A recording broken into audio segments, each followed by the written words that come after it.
जय हिंद स्टूडेंट, स्वागत है आप सभी का आपके अपने परिवार हिमरक्षक यूट्यूब चैनल पर। आज हम बात करेंगे लूसेंट के 18वें लेक्चर की। हमने स्टार्ट करी है मॉडर्न हिस्ट्री, आधुनिक इतिहास बोल सकते हो आप। और हमने लास्ट लेक्चर 17th लेक्चर में हमने पढ़ा था डलहौजी के बारे में। आज हम पढ़ेंगे कैनिंग के बारे में और इसके अगले गवर्नर जनरल के बारे में।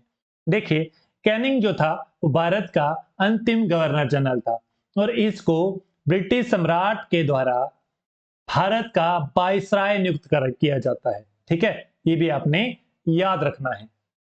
और कैनिंग ने क्या क्या करा था? विधवा पुनर्विवाह अधिनियम स्वतंत्र रूप से लागू करा था, ये भी आपने याद रखना है। और डॉक्ट्राइन ऑफ लैप्स, राज्य में जो विलय करता था डलहौजी, उसको समाप्त कर दिया पूरी तरह। और इंडियन काउंसिल एक्ट, पोर्टफोलियो प्रणाली लागू की इसने। और लॉर्ड एल्गिन क्यों इंपॉर्टेंट है? क्योंकि भारत में ये एक ऐसा वायसराय था जो हमारे धर्मशाला में इसकी मृत्यु होती है और इसकी जो कब्र है वो भी धर्मशाला में है। तो एल्गिन इंपॉर्टेंट है हिमाचल की परीक्षाओं के लिए। नेक्स्ट है रिपन, लॉर्ड रिपन। इसने भारत में पहली जनगणना करवाई थी, ये भी आपने याद रखना है। नेक्स्ट, प्रथम कारखाना अधिनियम रिपन ने ही लाया था। और रिपन के समय में शैक्षिक सुधारों के अंतर्गत विलियम हंटर की अध्यक्षता के साथ एक आयोग की स्थापना करी और रिपन को भारत के उधारक की संज्ञा दी जाती है, ये भी आपने याद रखना है। नेक्स्ट है लॉर्ड डफरिन। इसने क्या करा था? इसने जब कांग्रेस की स्थापना हुई थी तब ये लॉर्ड डफरिन था वाइसराय। सिंपल सा क्वेश्चन है। क्वेश्चन आपको किस प्रकार से आ सकता है पेपर में कि भारत में जब भारतीय राष्ट्रीय कांग्रेस की स्थापना हुई तब वाइसराय कौन था? तो लॉर्ड डफरिन था। ठीक है, सिंपल सा क्वेश्चन है, कोई कंफ्यूजन वाला क्वेश्चन नहीं। नेक्स्ट है लॉर्ड कर्जन। इसने भारतीय टंकन और पत्र मुद्रा अधिनियम पारित किया और इसी को श्रेय जाता है बंगाल को विभाजन करने में। बंगाल के दो टुकड़े जो 1905 में हुए थे वो इसी ने ही करे थे। ठीक है, रहेगा याद। फिर 1904 में इसने क्या करा था?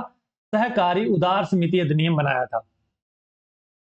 Next, Lord चिम्सफोर्ड।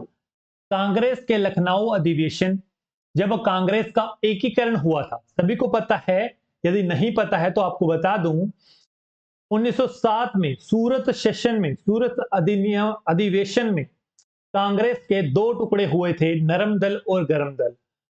ये जुड़े कब थे? ये जुड़े थे 1916 में लखनऊ अधिवेशन में।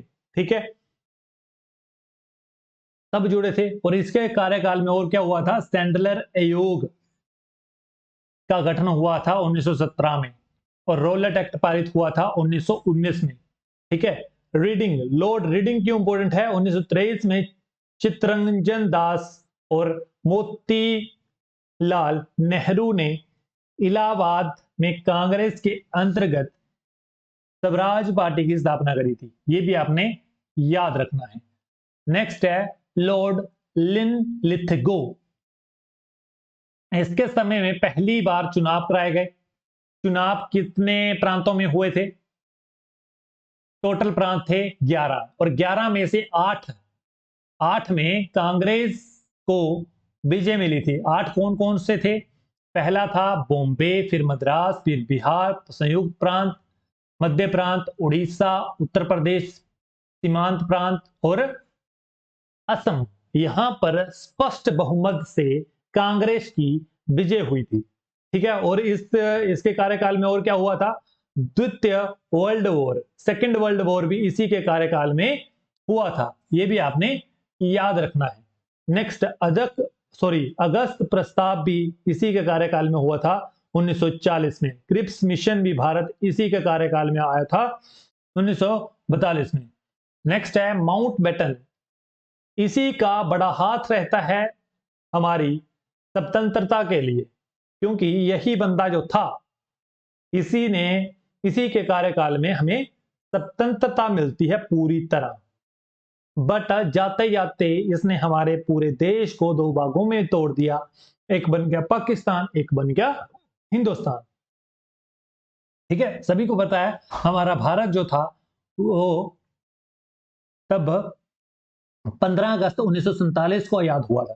ठीक है, तब स्वतंत्र भारत के पहले गवर्नर जनरल बनते हैं लॉर्ड माउंटबेटन। और भारतीय यदि पेपर में इस प्रकार से आ जाए कि स्वतंत्र भारत का प्रथम गवर्नर जनरल, तो लॉर्ड माउंटबेटन।